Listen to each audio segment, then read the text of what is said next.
Good morning, Merch Money. I think this is officially our earliest show we've ever done. So we want to welcome Rob. Rob is coming to us from Thailand, so it's not so early in the morning there. Yeah, thank you very much for having me. It's always a problem speaking to people in America because you're exactly the opposite part of the 12 hours difference. So right. I really appreciate your flexibility, Helen, and thanks so much for having me on the show. It's a real pleasure. Well, thank you so much, and it's so exciting to talk to. I want to say my job. It's not really my job, but I love this thing of doing a YouTube channel and a podcast because it's so fun to talk to people all over the world and with so many different varied experiences with being an entrepreneur. So I'm excited to talk to you today because you have been an entrepreneur for 14 years and traveled all over. So there's so much that we can learn from you. For everyone in the audience, I came across Rob's YouTube channel because he does he has a YouTube channel, which should be linked in the description below, but he does a YouTube channel that talks all about being an entrepreneur and also about merch and KDP and things like that. So, so anyway, why don't you tell us a little bit about yourself? How did you find out about this whole online world? Well, about 15 years ago, as you said, I sort of started, and that was because I had really bad jobs in London. Well, I say they're bad, but they paid okay. I was just freelancing in offices, doing sort of vaguely design related tasks like print design, and then this thing was called the internet had been around for 10 years, and I thought, well, I really should see if I can try and get to grips with that. Websites were just coming online. I mean, sort of blogging was starting to happen at that time, and I was very lucky. I started a WordPress blog, I think in 2006. I started a WordPress blog, and that really changed everything for me. The thing is now, I mean, I can't say the same thing because if you start a blog now, of course, it's going to be that much difficult than it was in 2006. But however, I then started to get work through that blog, which was doing design work. And then I taught myself web design, and then I started to get web design work through the blog. And then I started to make products. It's a long story. And books and video courses primarily. The video courses really started to do well. And it's funny you mentioned YouTube because I only started that just to put up a few tutorials so I could put them on my blog. And it's really interesting how you met me through YouTube, not through my blog, because my website was what I put most of my concentration in. And it's very interesting, and I think this is quite a lesson for us all. How YouTube, maybe it's quicker, it's a little bit quicker to make an imprint and grow a business than starting a blog is these days, because I think it's very difficult. However, I've got my YouTube channel and my blog, and they both are getting visitors because I've worked quite hard on the SEO.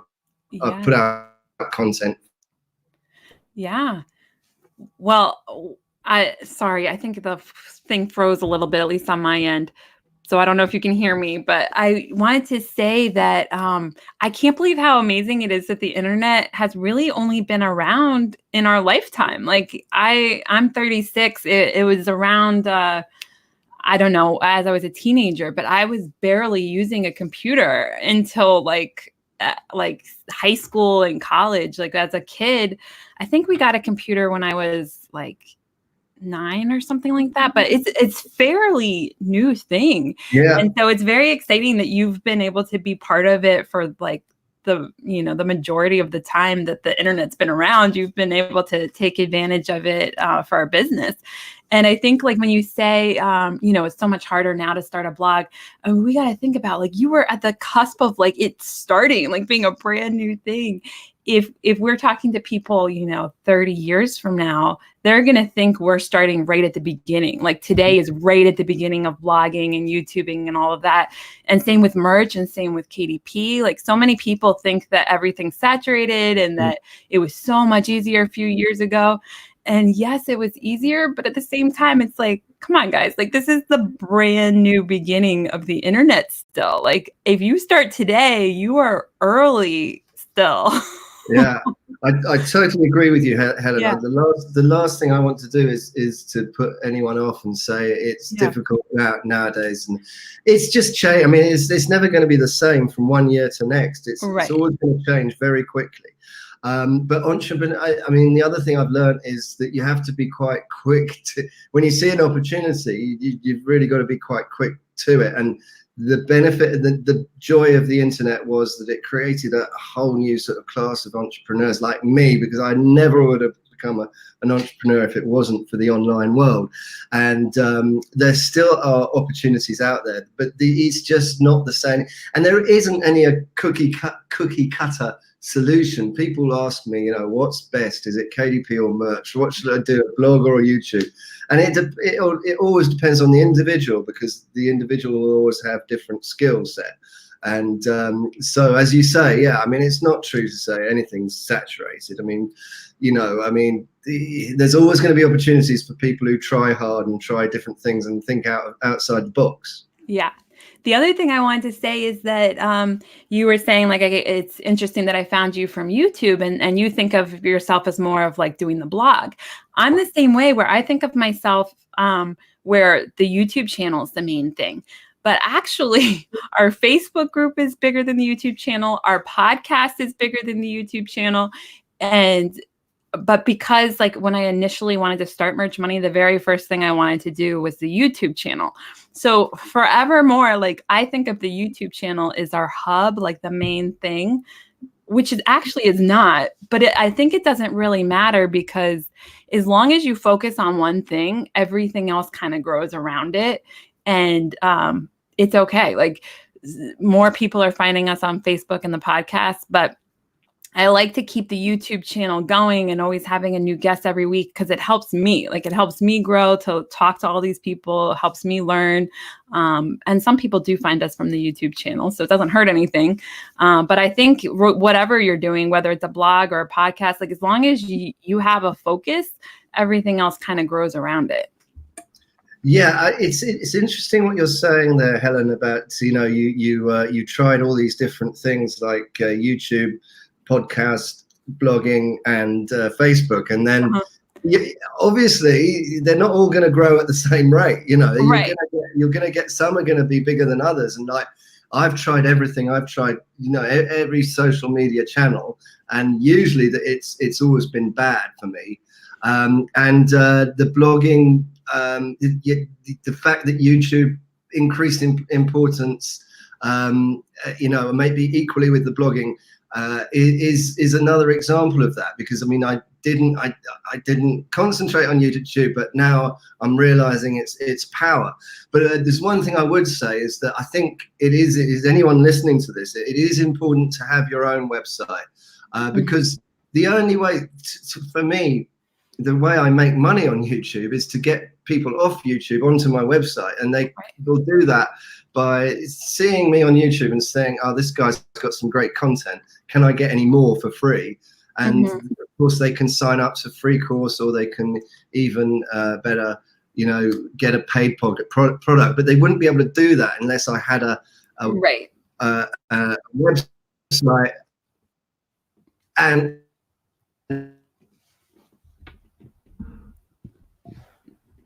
Sorry, okay, you're back. For a second, at least on my end, it froze. I don't know if it's me or what, but anyway, apologize. But yeah, I agree with that. Like having your own website, and that is something that I am needing to work on. We have a website, but because it's not my main focus, we haven't grown it as much as we should. So that's something that I need to learn from you and from other people, how to really build the website. Yeah, I think maybe you didn't get the end of the sentence. I said it was the website and the email list as well. Yeah, because that is, to me, that is one of the most. In fact, that's probably even more important. But I wouldn't have it. I wouldn't have an email list if I didn't have the website and the YouTube channel. I mean, you need a website in order to kind of get I mean, you can grow an email list without a website, but I wouldn't recommend it. Yeah. And I think for everybody watching, like, you can, sometimes it's overwhelming when you hear all this stuff where people are like, oh gosh, I need a YouTube channel and a Facebook group and a website and an email list. And they're like, I don't know how to do any of those things. And I think one thing is just start somewhere, because I, for some reason, was very intimidated about having a website. And I also was intimidated about an email list, which are two important things. But the website, I was like, okay, well, I just need to at least have the domain name. So I didn't own the domain name Merch Money. Chris Green owned the domain name Merch Money. So the beginning was just trying to convince Chris Green to sell me that domain. And eventually he ended up just giving it to me. So it was really nice. But you just start somewhere, like just be like, okay, I know I'm going to need this in the future. Let me just try something. And then with the emails, I had no clue what to do with emails, but I knew emails were important. So we started gathering emails of people coming into the Facebook group, and I literally did nothing with them.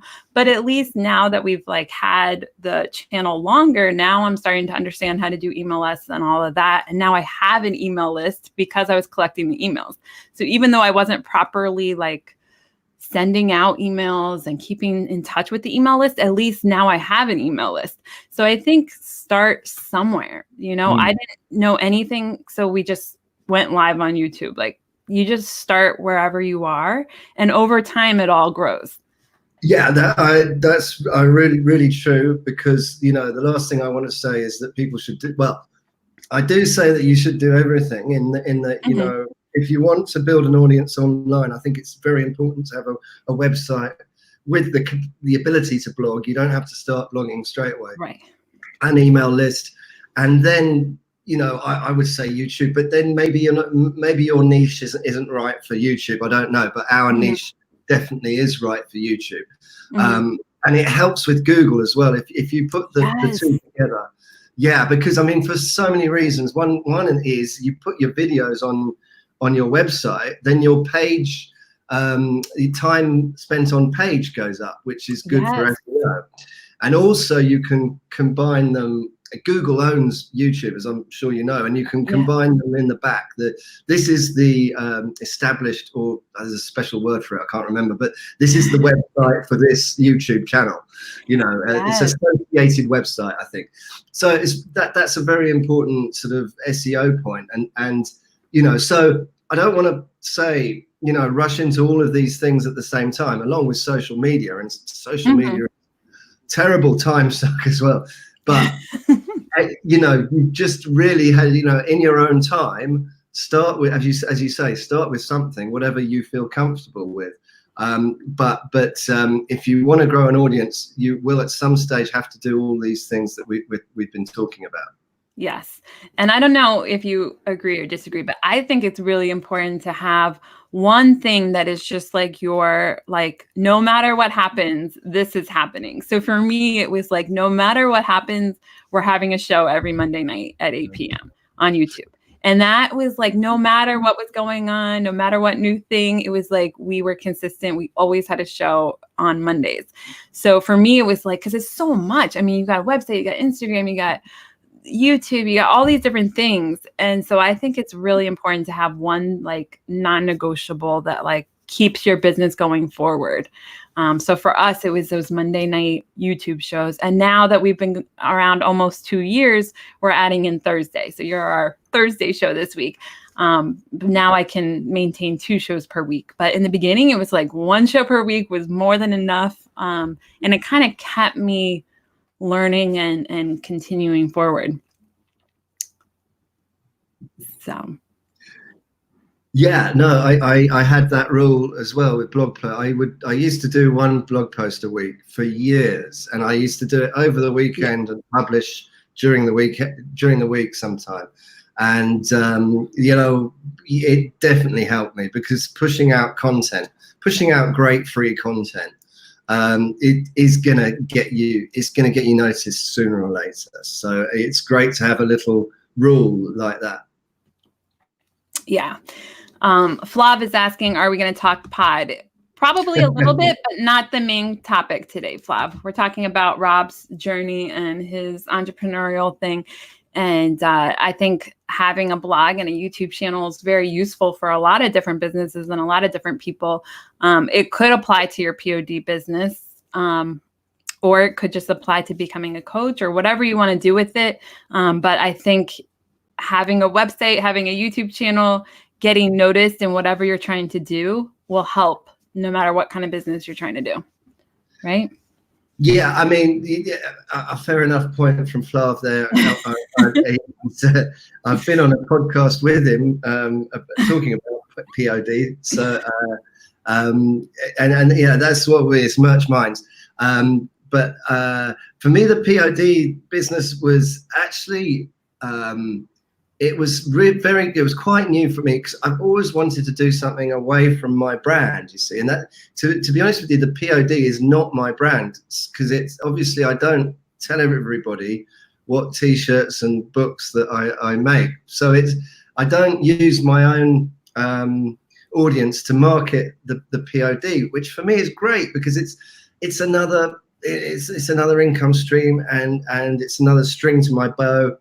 And you know, I just always wanted another business that was separate from my brand, and that's how POD comes in for me. But it has the added advantage that I can then go and teach these POD skills and make money from courses. So it's a double whammy. It's a win-win in that case. Absolutely. Well, so you've been an online entrepreneur for 14 years. Tell us a little bit about just how it got started. Like, tell us about the blog. What was your initial focus when you first got started? Well, my initial focus was I wanted to appear on the page 1 of Google in the UK for freelance graphic designer London. Okay. And I did it within a few couple of years, and so I just wrote anything I could think of about somebody that somebody would be interested in if they wanted to book a freelance graphic designer. So that's how I started, and then it just taught me so many useful skills about WordPress, web design, SEO, and marketing and that sort of thing. So I then branched out to be sort of web designer, try to rank for other keywords that I thought were important.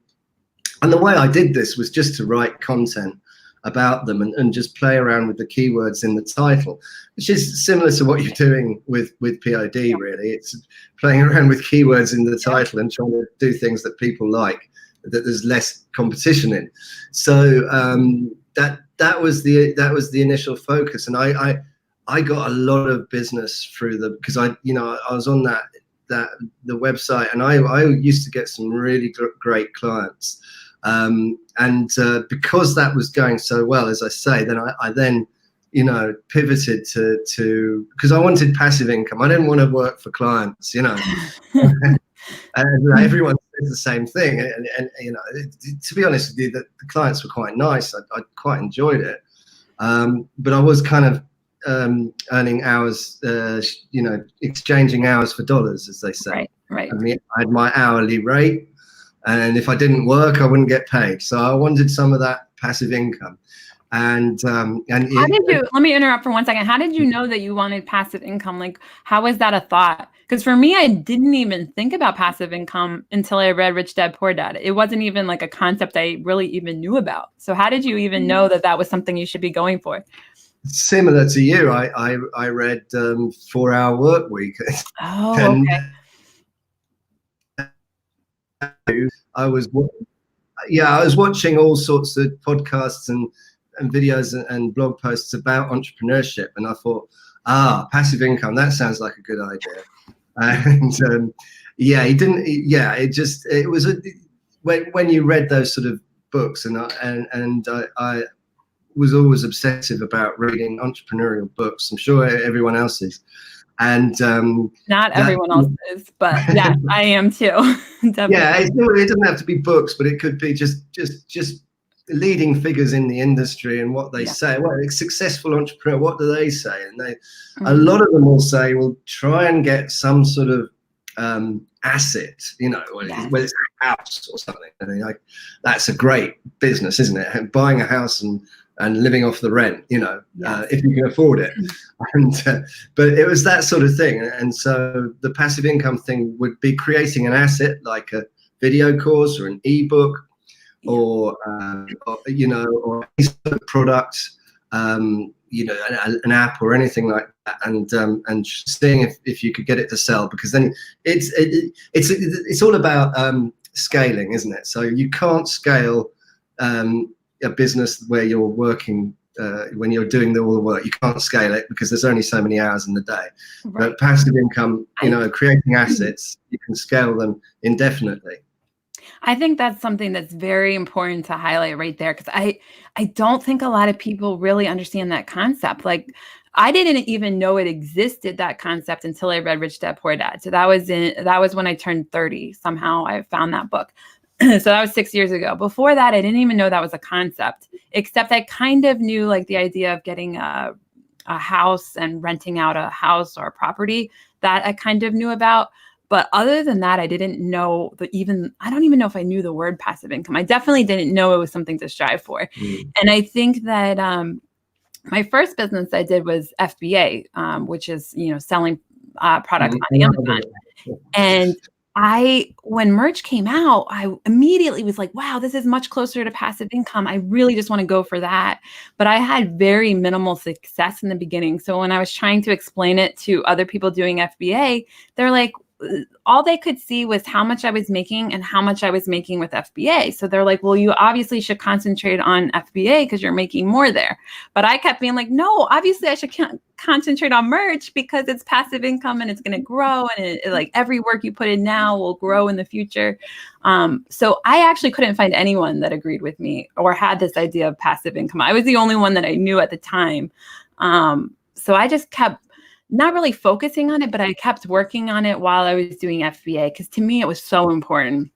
And I've only found a very few amount of people like that. Almost everyone that is still doing merch now had success in the beginning. Like they either were a graphic designer or they hit on a trend or somehow they got excited about it because they had success early on and then they stuck with it and grew. But there's not a lot of people I knew that had little success and stuck with it.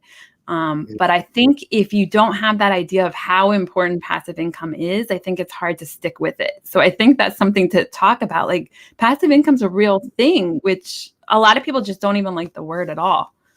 But well, understandably, because it's the byword of scammy internet marketers, isn't it? Yeah. So you kind of associate it with the wrong kind of person, and then because people were saying something, make $1 million with 7 clicks.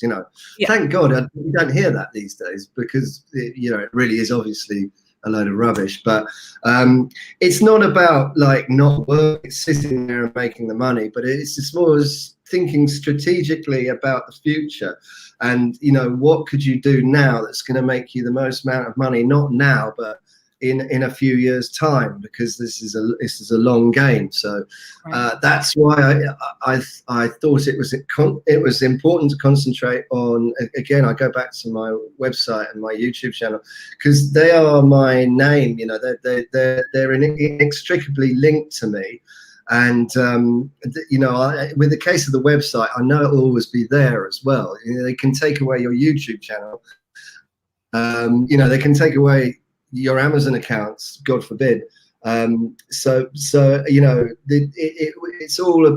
me. It's all about strategically thinking what's gonna work for me long term, rather than and the short term is important.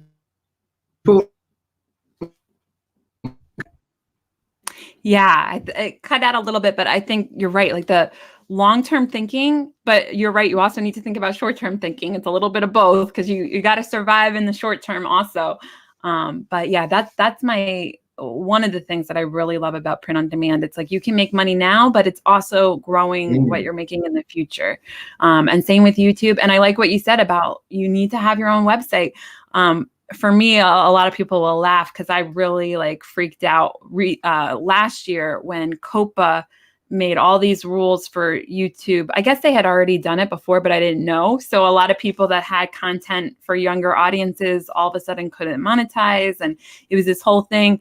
And it really reminded me how important it is to have your own website or have things off of YouTube, because it can change overnight where all of a sudden you can't have your channel anymore, or you get fined some huge amount, or all these things, which is why now we're streaming more places. That happening made me realize like we can't just stream on YouTube. We have to have a podcast. We have to stream on Facebook. We're streaming in 3 different places right now because of COPA. That's really important, because another thing I experienced, and this goes against what I said, but I mean, this is just as important. If you've got a website and you're doing great, you're ranking for a term, you're near the top of Google, you can wake up one morning and you're at the bottom of Google. Right. You know, I mean, that can happen. Your website's still there, but it's not getting any traffic because Google has made a change to the algorithm. So, you know, I mean, nothing is safe and sacred, and this is an argument for why you should have more than one income stream. Which, again, if people are just starting out and listening to this, they're going to sort of tear more hair out of their heads than I've lost. You know, they're going to go, I can only just get one income stream going, but you know. If you're on merch, do Redbubble and try KDP or anything. Just, you know, I'm not saying you should work every hour God sends and you should, you know, drive yourself crazy with this. I'm just saying this is something to think about going forward. That as an entrepreneur, again, this is another bit of advice that's just been handed down to me. You should always try and think of how can you have more income streams? And good income streams, you know, not like a few dollars, you know, every month or something. Yeah. And I think if anybody feels stressed out, like, oh, it's too hard to have too many streams of income, just watch the first couple episodes of Merch Money, because I was only doing merch and I was doing YouTube. That's it. The merch and YouTube. And I guess the Facebook group, but it was. And then just slowly I added Redbubble and some other things. And then now I'm doing KDP too. It takes time. You got to, and I think having, at least for me, having the one non-negotiable thing keeps it all together and sane. Like having the YouTube channel is kind of what ties it all together. So you don't get too like just scattered.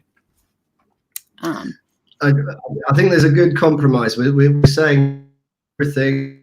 Concentrate on things. It's not a contradiction. It is good advice what you're saying there, Helen. Yeah, you got to have your one thing, but then also, you know, it just gets easier. The longer you do something, it's not so stressful anymore. It's like, okay, I know how to do YouTube. It's not like a stressful thing. You just click go live and that's it. Like, so once you become comfortable with it, it's a lot easier to be like, okay, all I have to do is download the audio from this and upload it to podcast. It's not that hard. So everything becomes not that hard. Once you learn the one thing, then adding something else is just a little tiny step ahead. So just start with something, keep taking action on it, and you'll be able to add more things as time goes on. But don't fall into that thing of just being paralyzed, like, oh, it's all too hard and don't do it, you know, not taking any action. You got to start somewhere. Yeah. And another thing I was thinking while you were saying that is like, I always enjoyed it as well. I always did things that I enjoyed. You know, I'm enjoying talking to you. I'm enjoying making videos. I enjoy making T-shirts and books. I like the creative aspects of it. I don't enjoy everything. Okay, you know, there are bits, emails in the morning that you get that. But I've always enjoyed it. You know, it's as if there's something about design or a niche, or you know, there's something like that, and I think that's really helpful. I think that the joy of being an entrepreneur is you are at least doing something you're enjoying. It's your choice to do this. No one's telling you what to do. So I do really appreciate the enjoyment aspects of it all. Yes, and the ability to just learn and grow at your own pace. Because if you're in a job and all of a sudden, like you were doing freelance graphic design stuff, if all of a sudden you want to learn how to build websites and you want to learn this and that and the other thing, if you're at a job where you have to report 9 o'clock and leave at 5 o'clock, it's a lot harder to go to your boss and be like, oh, I want to do print on demand now, and I want to do this and I want to do that. And they're gonna be like, well, we're paying you for this. So that's my favorite part about just working for yourself, is you can keep learning and keep adding stuff exactly when you're ready. So. Yeah, and you're learning stuff you want to learn. You know, you're not doing something that somebody's told you to learn that you're not that interested in. Right, exactly. All right, so you were building websites, you were doing graphic design.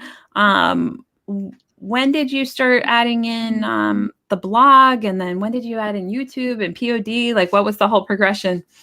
Well, it was the blog. The blog was first, and the email list, and then doing jobs for people. You know, clients that used to ring me up, and stuff like that. And it was exactly at the same time. Well, no, first of all, I did PDF ebooks. So selling an ebook on my own site. Oh, PDF. Okay, cool. Yeah, I did that. Wow, so you were pre-KDP and everything, and you were already doing books. Yeah, because I mean, I started doing Kindles about it would be about 8 years ago now. And that's when and more or less at the same time, I started doing video courses. Because the two were very similar. You know, you could do a video course and a book on the same thing, and it'd be virtually the same job. You know, one of them was a video and the other one was words on a page. That was really good because it taught me a lot about KDP and Amazon. And the video courses, they did better financially. Because I got in on Udemy at about 2012, so that was wow. Okay. Yeah, that was quite good at first because they were getting stupid traffic and there wasn't many people in at that time, you know, but it did teach me bad lessons. Like you know, I sold all my courses for $10, and it took me years and years to get out of Udemy, and I don't have anything for $10 on Udemy anymore, but it does take time to move your audience from Udemy to your website. I mean, you don't really move them; you just get a few of them, and you then you just say goodbye, Udemy. You've been great, but it's over. We're breaking up. yeah, because you know that you just. You know, it was just like at the end of the day, you'll only make money if you sell everything for $10, and then you're just churning out courses. Whereas if you just make a really great course and sell it on your site for $50, $100, $150 or whatever, I don't usually sell things for more than that. You know, then you can. It's your customer. Again, you've got the customers on your email list. You're not reliant on somebody else's marketing, and so it's much better. But that's jumping ahead a bit. But it's an important point. It was an important point that I left you know, to get away from Udemy.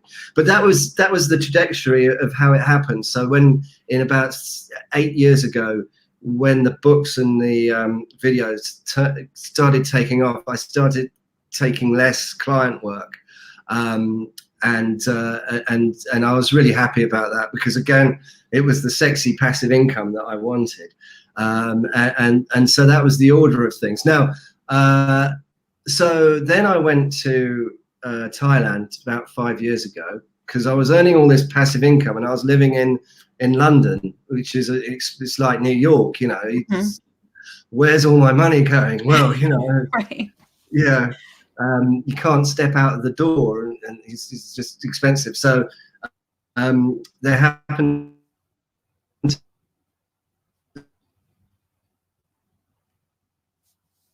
think we lost you for a second. I feel the same way about it being so expensive where I live. I live outside of DC, and it's expensive here too. Yeah. Yeah. But, Well, I didn't have any children, so it was easy for me to move. I just separated from my missus as well, ex-wife, and so it came at a good time. Plus, there's a community of entrepreneurs out there from all over the place, because it has good internet and it's cheap and it's cheaper. Love to go there for a summer sometime. Just live there for a summer, because when you say summer, you should say winter. Yeah, that's true. Just like, I guess what I mean is like a short amount of time, like 3 months or 6 months or something like that. Because I do, like, I am married and I have a stepson and stuff. I wouldn't want to go like too long or too far, but a few months would be so fun in Thailand. Yeah. No, it really is great. So you get to save, you get to spend your money, and it doesn't all go in one day, and plus you get to meet other people. So continuing the story, so when I got here, everyone, I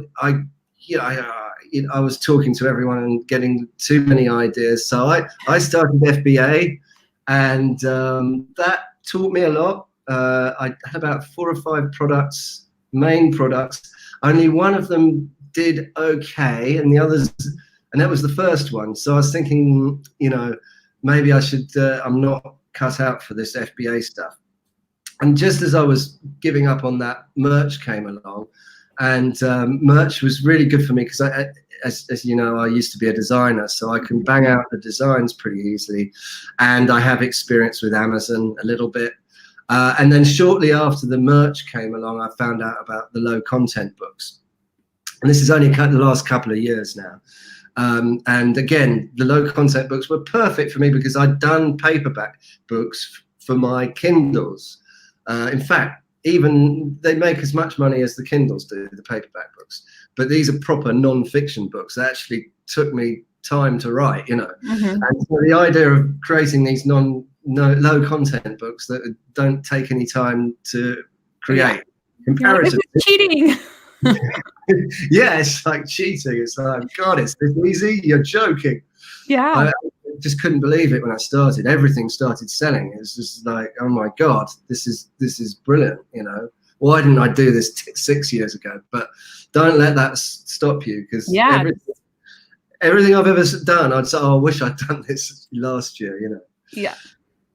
That is such a good point, because no matter when you start, it was so funny because people now say everything's saturated, and sometimes they have points, like it is a lot harder, but it was so funny. I listened to a video from 2016, and everybody was on the video was talking about how saturated merch was, and it was 2016. Like it hadn't even been a full year yet from the date of the video to when merch had started. It was about 8 or 9 months.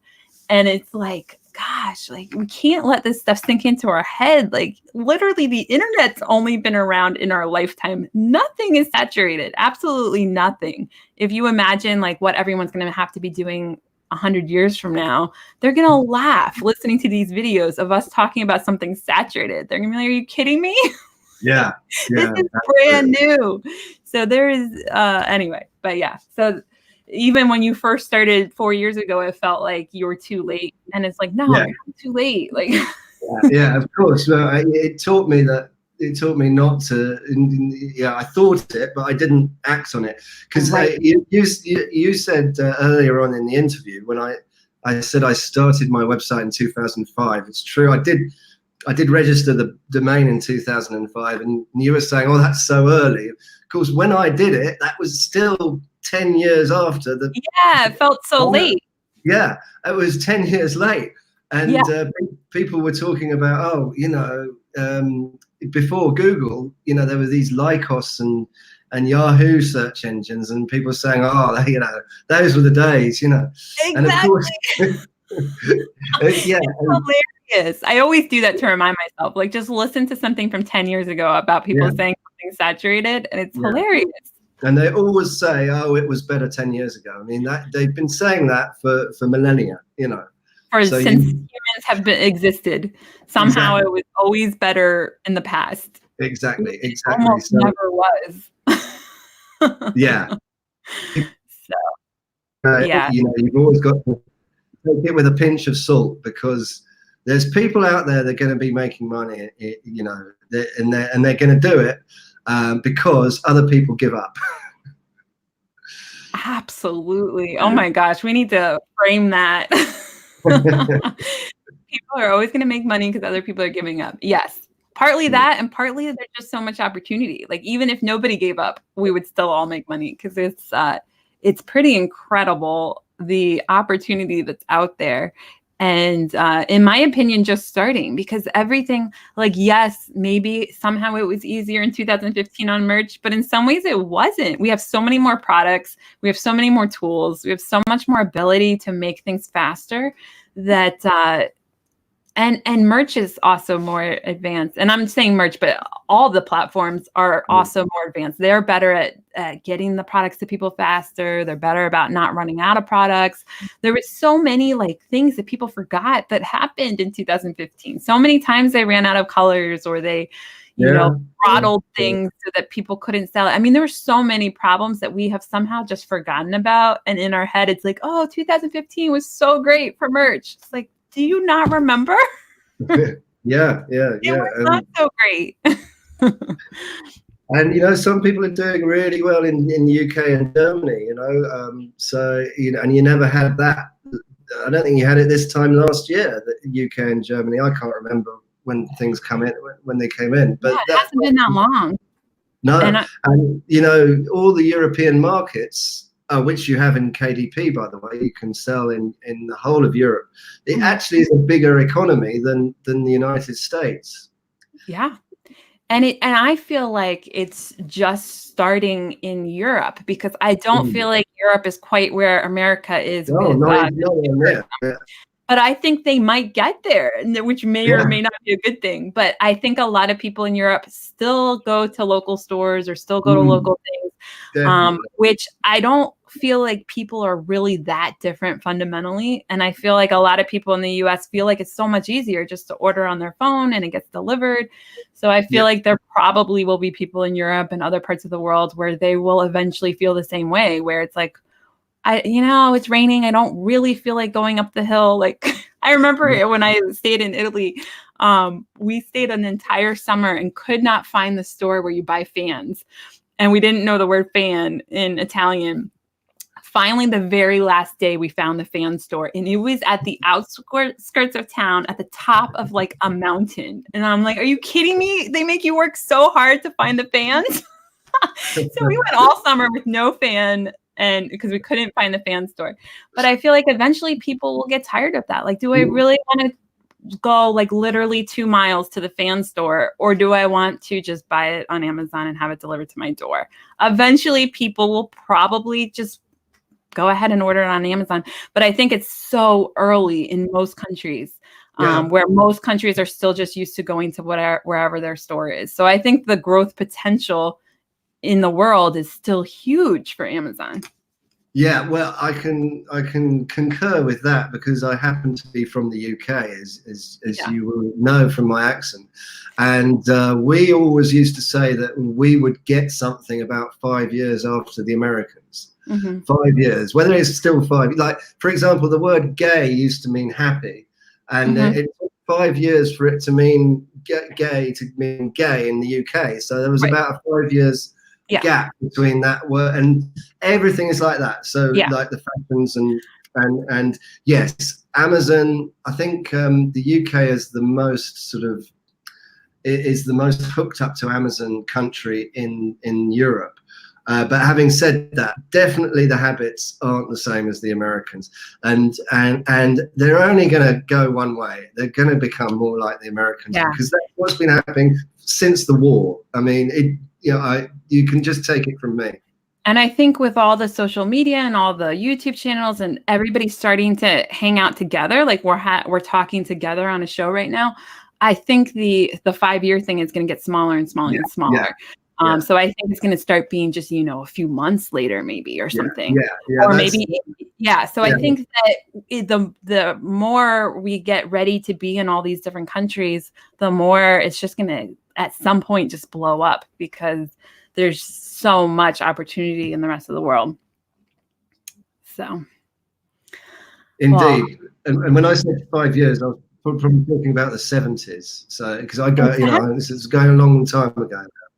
Yeah, I think now it's getting closer and closer, but it's still, when I go to other countries, it doesn't feel like there's the consumerism that there is in America, which I'm not saying it's bad. It's better if there's not, but it's, I have a feeling that other countries are going to have that happen to them too, for better or worse. Yeah. It's only going to go one way. Absolutely. Yeah. Well, so amazing, everything you're saying so far. So tell us a little bit about, well, whatever you want. Pick something you want to talk about. Do you want to talk about POD and how that grew and how you did courses with that, or what do you feel like would be the next thing to talk about? Oh, well, I just like to, I don't know, what would be helping your community the most? I feel like maybe we not talked about POD enough. Yeah. Okay. Let's talk about that, and let's talk about the courses that you've made around it, because I think a lot of people just assume like, oh, a course is going to be expensive. You have so many completely free courses. So tell us a little bit about the things that you have on your website that could potentially help the audience. Yeah, I mean, and then that's another thing. So I don't want to sell anything on your podcast, on your show. But it's always great to give away free content. And if you can give away free content and get their email address, it's even better. Because, just people love free. And when you send out emails and you see the open rates, if you've got the word free in the title, you can bet the open rates are going to be about 5% more than any other title. So people love free. That's something we all know that anyway. So so I've always done free courses, and in fact the free courses are they used to be paid courses, but they were made free just because they're so effective.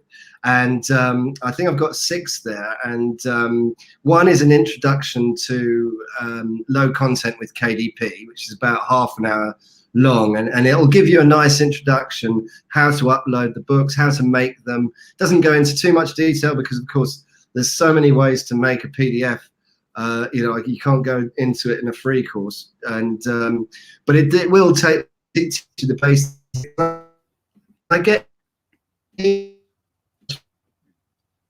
free course.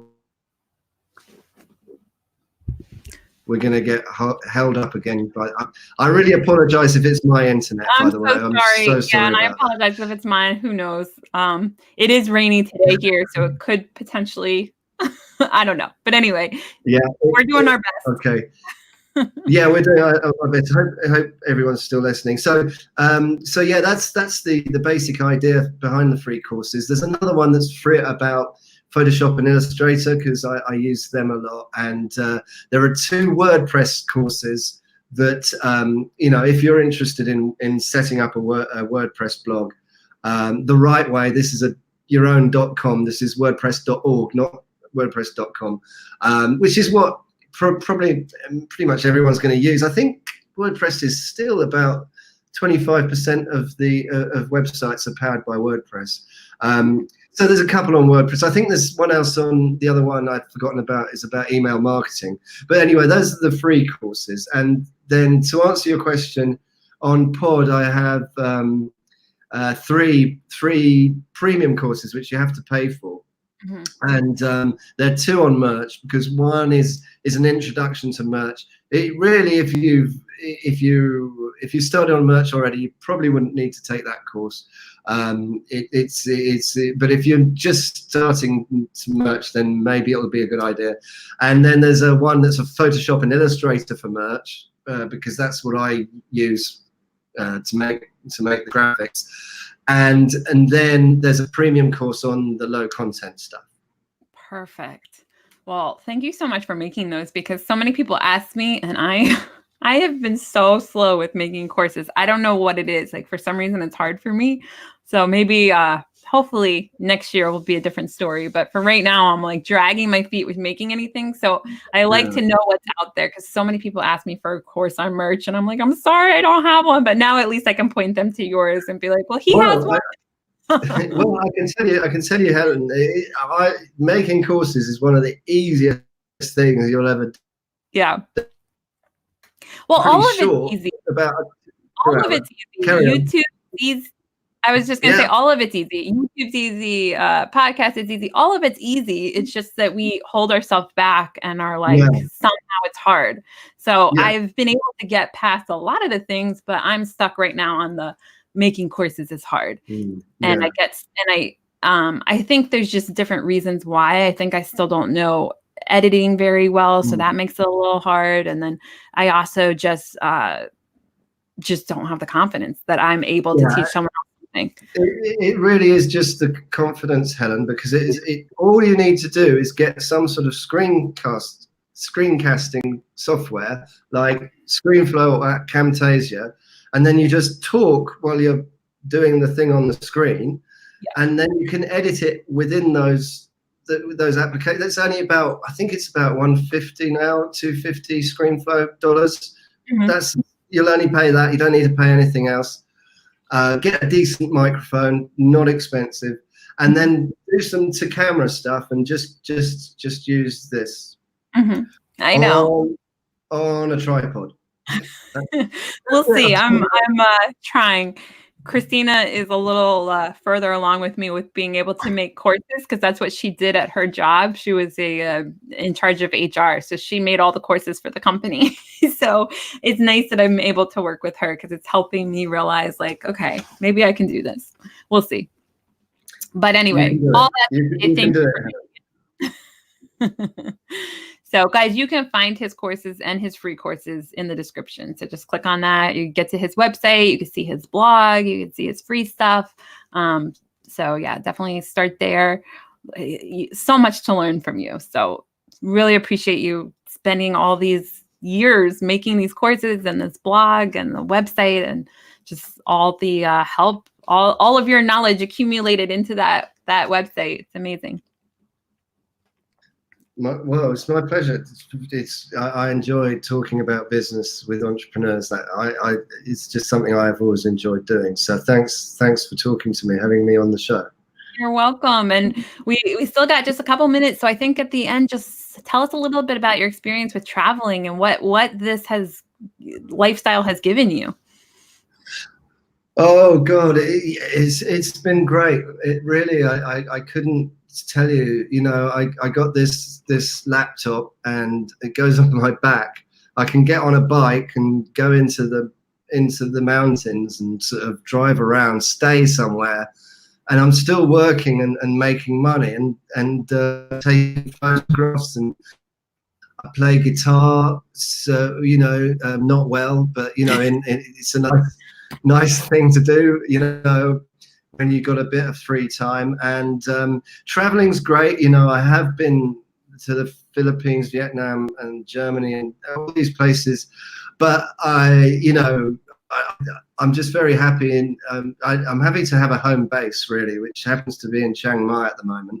Because you can't, as amazing as travelling is, it really does take it out of you, mentally, physically, financially. And you put weight on because you can't exercise, and you don't work. You can't work. But I'm just about to go off again. I'm going to visit Vietnam again and other places in Thailand, and I probably will go to Europe as well, because it's coming up to the period of time where it gets very hot here. So I just I'm gonna leave Dodge. But that will only be for a month or so. Again, it's just lovely to be able to do that, and see people that you want to see. And if somebody says, "Oh, I'm getting married, I'd love you to be there," you can do it. So it was very easy. I just, swapped a very large iMac for a laptop, and pretty much that's it. There's a lot of information online on how to do it. The only thing is just getting the finances together, which it will be different for everyone. I appreciate that. I mean, I wrote a book on it as well. Oh, you have a book on that? It's awesome. Yeah, I wrote, because it was called The New Freedom, actually. But it didn't sell very well because stupid me, I gave it a bad title. What I should have called it, free location independent in entrepreneurship, but I called it something stupid like the new freedom. You'll have to give me the link to that book. I'll put it. I was going to say, you have to give me the link to that book. I'll put it in the description. And somebody's asking your website. It's robcubbon.com, but it should be in the description as well. The link to that and the link to the courses. So do you have a, like, how does your email list work? Do you send out helpful information with that too? That's a really good question, because that's I've got 16,000 email addresses, and that's just nothing. But you've got to keep emailing them, and you don't ask them for money. I usually say I give about 3 emails that are value, and then ask for money. We don't literally ask for money, but you've said that something's on sale. Do you want this? And then another 3 that are just value. Yeah. Or you can have 2 or 4, but try and email them at least once a month or once every fortnight. Otherwise, they forget you and they'll unsubscribe, because people really don't remember you. So that's the most important things to say is this. Really, as soon as you start it, you've got to email them. Don't wait until it gets up to 1,000 or something like that. Yeah. And then you can start making money with 1,000. I mean, it's amazing. They're the ones that really want to hear from you. And if you ask, if you do the sales emails, if you don't push it too much, I don't know. Some people do. So, but the fact of the matter is that email works just much better than anything else, as far as I'm concerned. Yeah, I think so too. Something I'm definitely still working on. But all right, well, great. Well, is there anything else that we forgot to talk about, or anything else you want to add before we wrap up? No, I think that's about it. Just again, thank you very much for having me, and I really appreciate your time, Helen. I really like your show, and it's really been a pleasure to talk to you. Thank you so much. Thank you so much, and thank you everybody who's watching. I'm just really quickly looking to see if we missed any questions. I like Deb's comment. She's saying she gets so excited when she gets to sale. And then I know that feeling. Yeah. Every time you make a new accomplishment in your online progression, it's so exciting. Your main traffic source is YouTube, but do you do any other pushing of traffic like Google ads or Facebook ads for your website, not POD? My main source of traffic is organic Google, actually.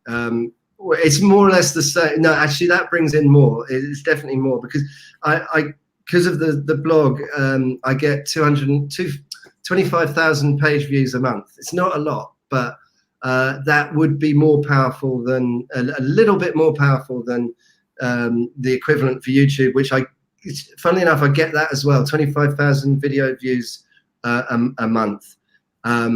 So those are the 2 main things. No ads at all.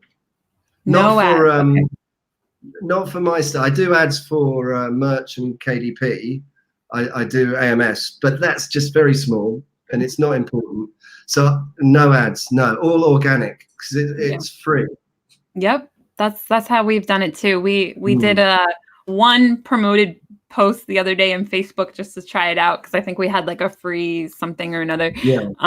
But yeah, we've only grown organically. I think that's the best way, because it helps you learn like how to do things the right way and learn like what people want. Because if you're forcing, like if you have to do an ad, it's probably like you're not attracting the right people that are really interested in what you're talking about. So yeah, absolutely. I agree. You can just waste a lot of money on ads. I mean, it depends on the niche, but for our niche, I don't think Facebook ads work if you're talking about entrepreneurship. That's my feeling for it. Yeah. All right. Well, thank you so much. I've really enjoyed talking to you, and I think that you've provided a lot of value today, and a lot of people in the group are going to want to keep learning from you. And guys, subscribe to his YouTube channel. That's also linked. It's just Rob Cubbon, right? It's your Yep, YouTube. yep. That's if they can see the name down there, it's just Yep. thatname.com. For the website and YouTube is that also. So yep, definitely follow Rob. I already learned a lot from him, and I only just recently found him. So I'm excited to learn more from you. And thank you so much. And I hope you have a great rest of your day or night, I guess. Great. Well, it's coming up to 10 in the evening, and I'll see you in the group. I'll see you on Facebook. Anyone wants any questions answered, they can always tag me in the group, and then everyone can see the answer. So perfect. All right. Well, thank you guys. Have a great rest of your day. We'll see you on Monday.